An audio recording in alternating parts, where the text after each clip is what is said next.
Hey, here we are again, mate. We are indeed, Smithy. Welcome back to our newsletter edition video intro. Yes, this is part of a series of newsletter little video dialogues we put together to sort of put some perspective around what we want to talk about in the upcoming newsletter series. Pillar one is the elevation of volunteers. You know, we lean into that strongly, mate.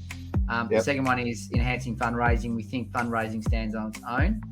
It's one of the big key requirements of everyone we talk to in the marketplace. And the final one is the one that I'm really passionate about because I'm a process engineer by trade, is the concept around amplification of outcomes in the organisation. We've been talking a lot about the 4 R's in the vocabulary of lots of the corporate volunteer management groups, recognising volunteers, recruitment, retention and rewards. So I reckon it would be awesome to bring in our amazing guest. Do you want to do the intro? Well, certainly. Look, it gives me a great privilege to be able to introduce this particular individual. Without further ado, let me introduce the president of the Gold Coast Tool Library, Mr. David Paynter, and welcome Dave to the stage. So there's 2 things. One, like our next point, which is resonating with stories. I hear this fantastic background story about the people who are involved in your organisation. How do we actually help with the fundraising process by resonating their story rather than the tool library story? But secondly, there's a lot of those people which you don't think about that live in a 1-bedroom high-rise apartment or whatever it is that don't have a tool shed. Yeah, it's like storytelling is so important in any organisation, and it's something that we know we need to do better.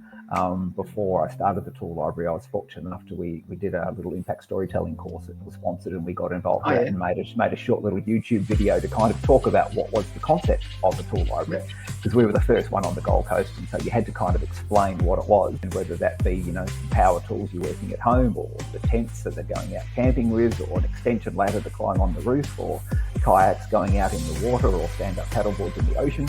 You've got to think through all of that risk and make sure you're providing a safe, fun, enjoyable experience for all your members in the not-for-profit. It's an incredible intersecting to some of the things that we've talked about, Daryl. Like, I can't help myself, but number one is, where do you get your tools from? I'm assuming the community in some way, shape or form. There's some sustainability around that, or do you buy them? I'm really curious. Most of our items, probably 80-85%, have all been donated by the community. It's amazing how generous the community are. We just put out the call, said, we want these items, and they kind of just all keep rolling in. It's just this continual process. Quite often it's people downsizing, or they come across us and they go, oh God, I wish I knew about you 6 months ago because I bought this really expensive tool. That's my point, mate. Right there, what you just said is I've had a moment where I had something that I think would have fitted your case of a tool library. On that note, from the Firefly initiative, we want to reimagine the future of volunteering and communities. Dave, you've been a super supporter. We really appreciate you giving your time and giving commitment to having a chat. I look forward to seeing you when I'm from Gold Coast next, and good luck with the toy library, and always, let's viva la volunteers, because without them, our societies don't keep.